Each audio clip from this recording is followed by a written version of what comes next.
Today I'm going to show you how to make a table runner out of just one charm pack. That's right, just one charm pack. The whole top is just one. That's it. This is such a great project, very versatile. You can use any charm pack or you can even use scraps if you want because it will work beautifully with scraps. Today, for now, for my sample, I'm going to show you how to do it with a charm pack. This is, well, it was upside down. This one is Dandi Duo by Robin Pickens, but like I said, you can use any charm pack. In fact, later on, I'm going to show you a sample that I have set up on my design board that is made with a different charm pack, and it's the Ann Arbor by Moda. This is a really old charm pack, but you can use any. You can use any, I promise. All right, supplies that you will need for this project are as follows. One, you'll need a charm pack, and you can use the equivalent of a charm pack if you want to use scraps. We'll talk about the colors that you'll need and the values and all that as we get into sorting this. You also need a ruler, and the ruler should, or it's helpful, it's best, I would say, to have a diagonal. Do you see how that has a diagonal line down it?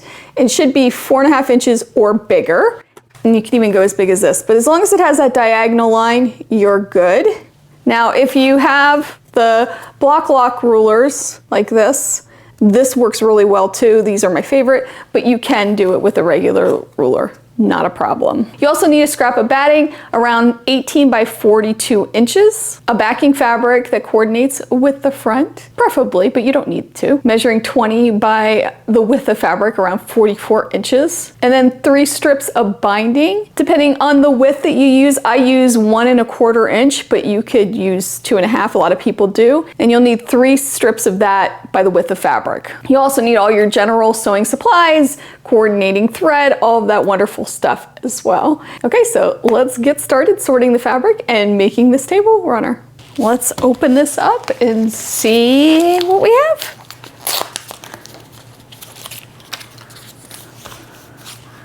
Oh my goodness, look at how pretty.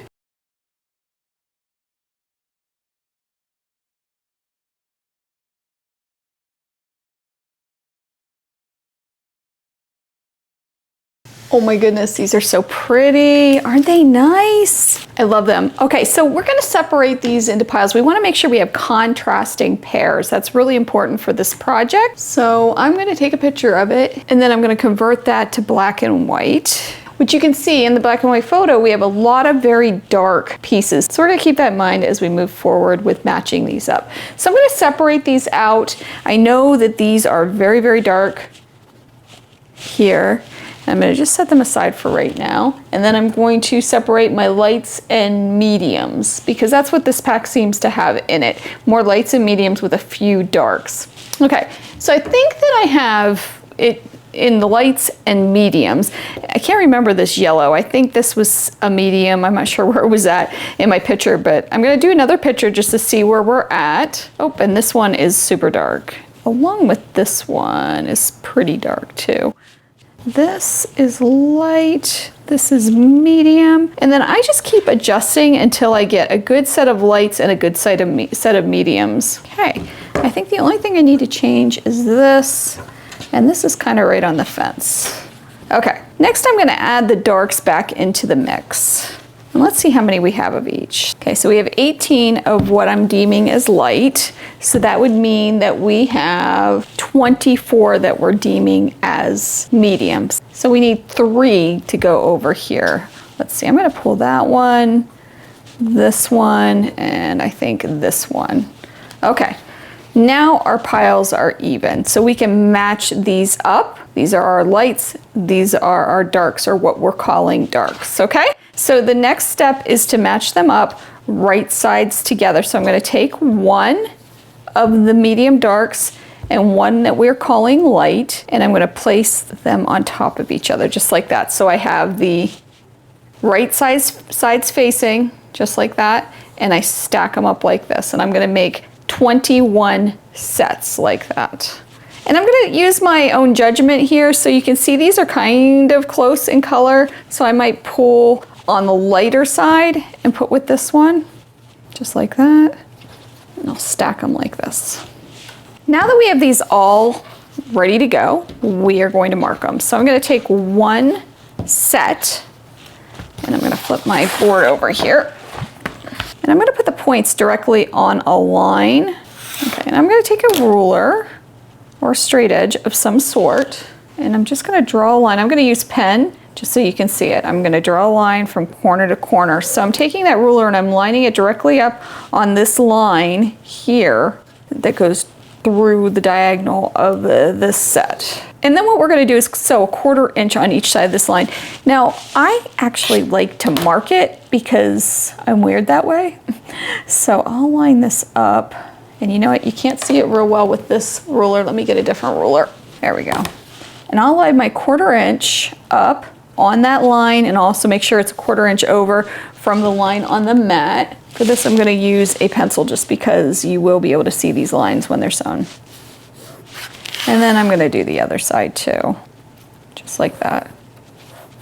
That's my sew line. So the blue line here is the cut line after we're done sewing, and these are the sew lines. I'm gonna do that to the whole stack, and then I'm gonna put them through the machine. I'll show you that in a moment. I have my stack here at the sewing machine. I'm going to turn my stitch length down to about 1.8, and I'm going to sew on the sew lines and put this through. I'm also going to sew on the inside of the sew line, so it's almost like we're making a scant seam allowance. And that's because the lead or whatever you use does have a thickness to it, and sometimes you're a little off, and this will just ensure pretty accurate blocks when we're all done with very little trimming, which is always nice. All right, here we go.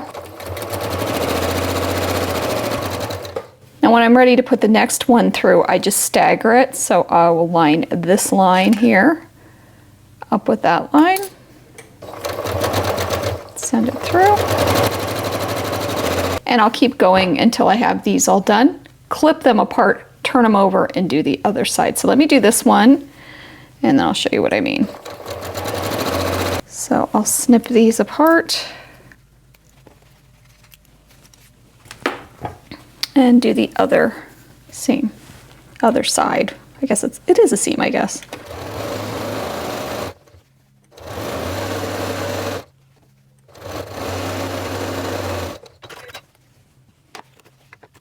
Now you can see these are sewn. And see how I went on the inside of that line? That one I went really far in. I probably went a little too far. Let's see a different one. There, this is a little bit better. But you can see I went on the inside of that line. This isn't gonna be a big deal, but it's a little skinnier than I would like, but that's okay. That's okay, it happens, right? So we're gonna take this next to the pressing mat. We're gonna press it like this and then cut between those, and I'll show you the next step. And we're gonna pretend that I've done all of these.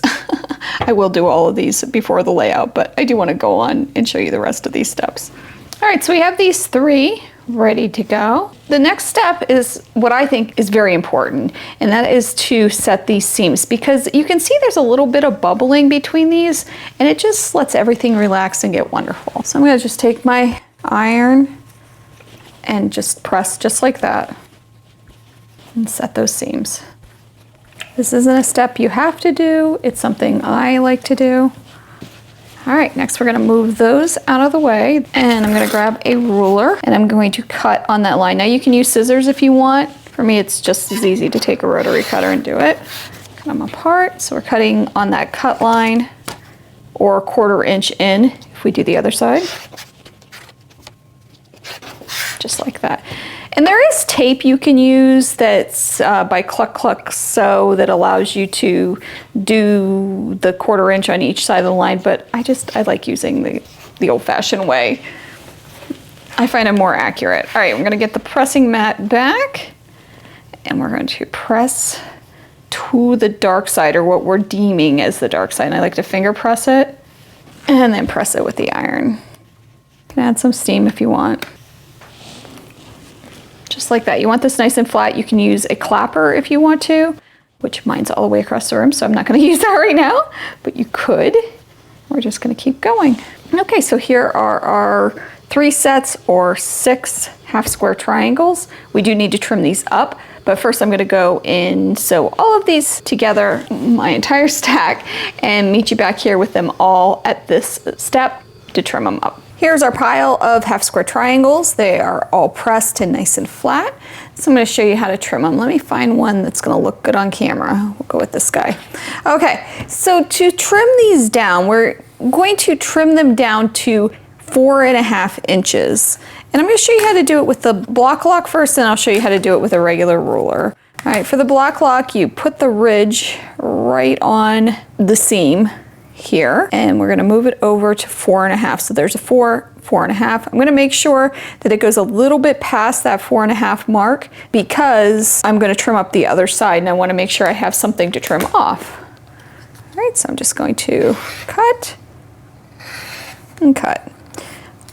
Always pull away the fabric first before you move the ruler, and then we're going to slide it like this and line up the 4.5 inch mark on the edge. And then I'm going to turn this. You can also use a rotating mat if you want. And then I'm going to cut the other sides. There we go. And you can see there's very little waste, and you have a perfect 4.5 inch half square triangle. Now, if your maybe stitching wasn't perfect and it was maybe more than 1/4 inch on each side of that line, you can trim these up to 4 or 4.25 or whatever you want. Just make sure you're consistent with every single one of them. If they're all the same, it's not gonna matter. So let me show you how to do it with a regular ruler. All right, so to do this, you're gonna line, this diagonal line on your ruler up, and you're also gonna line it up the same way with the 4.5 mark, making sure you're going a little over, which is right there. Slide down just a little bit, just like that. And then you're just going to trim. And then same thing. Slide it, so it's the 4.5 mark. Now you may have to turn the ruler around, which we'll do that just to show you. And then I'm gonna line it up with the 4.5 inch mark and make sure my diagonal line is on that seam line, nice and straight, and trim. Just like that. So and that edge didn't get it real well. Let's trim that up a little bit. There we go. So that's how you do it. It's pretty easy. The block locks, I keep saying it wrong, do make it a lot easier, but you can absolutely do it with a ruler like this, as long as you have that, what is it, a 45-degree line? Is that what it is? I think so. I don't know, I'm terrible with math. I think it's a 45-degree line with the diagonal line going down so you can line it up. I'm gonna go ahead and do all of these, and then we'll move on to laying this out and getting it finished. All of the half square triangles are trimmed. You should have 42 of them. We are going to lay these out now and come up with a pattern that we like. So let's do it. Now for the layout that I'm using for this, I'm only gonna use 40, so there's gonna be 2 that I don't use, but I'm gonna show you some variations where you do use all of them. So you can see I just randomly put these up here any which way I wanted, except for I made sure that the diagonals were all going the same direction, so I didn't have anything that looked like this. This is just my preliminary layout, and it looks nice. There's some balance to it, but I think we can make it better. So I'm thinking if we bring the blacks together to make stripes, that'll really set this off. So let's start with that. So you can see that here. Actually, we need another one. Let's do this one. You can see how I made a stripe down through here. I need this one too. Boy, I'm messing this up here. Here we go. It has a nice stripe down through, and you could do that again. I think we have enough to do that again, maybe down in here. And I like that. So we have 2 lines here. And again, you don't have to do this, or you can even pick different colors and do that with it. And then as I look at this, I really like the 2 lines. And I also pulled some grays in because I didn't have enough blacks, which is fine to do too. And then I could even maybe a gray here. If I turn this over, we'll get a little bit of green together. That kind of looks nice. Maybe swapping this one out to continue with the green. So now we have a green stripe almost. Let's do this one. That looks really pretty. So we have this that catches the eye, this green that catches the eye, and you can keep going with this and just pick something that you think looks really nice. It will take a little bit of time. You'll have to walk away from it. I had to do that a few times with this one, but it's a lot of fun because it's almost like a puzzle that you put together. And each time you do it, it's going to be different because you randomly put these together. Well, with the exception of the lights and the darks. So here you can see I did 2 smaller table runners, and I took the black for the most part out of this one This gives it a little bit more of a softer look, but personally, I love the black in this. Now I have one of these done. I did one already. I'll show you in a minute, but first I want to show you a different colorway. Okay, so this is Ann Arbor. It's by Minnick and Simpson for Moda. This is an old line, but you can see what I did here. I did the navy and this light blue. I sort of tried to do a white, which just blends it in nicely because there are some other colors in it. There's some yellow. And as long as you keep it around the same color, it's gonna give this wonderful effect. This is gonna work with most charm packs because usually with a line of fabric, there is a huge contrast between the different colors because that's what they do. When they make a line of fabric, they make sure that there's definitely lots of different values and textures and all of that wonderful stuff. So anytime you make something like this with a charm pack, you're going to get this effect where things cluster together. You can do that. You can change things around and get them to look this way. You can also just lay them up, scrappy, which is wonderful too. All right, let me grab the finished product. Okay, here it is. Yay, look at how pretty it turned out. I love this. I love the quilting on it. I did a serpentine between the rows here. Here, let me show you in the back. It's easiest to see. See how I did that? I just did it with my walking foot on my regular machine. I love the texture. I love how this just all came together. And I think that the polka dots as the binding really made this pop. Now this designer is Robin Pickens. You know I like her because I did the Just One layer cake quilt in the fall with her line of fabric for the fall. So check that out next. I'll put a link at the end here for you to see that video. I hope you have a wonderful day. I hope you take some time to sew. I'll see you real soon. Bye.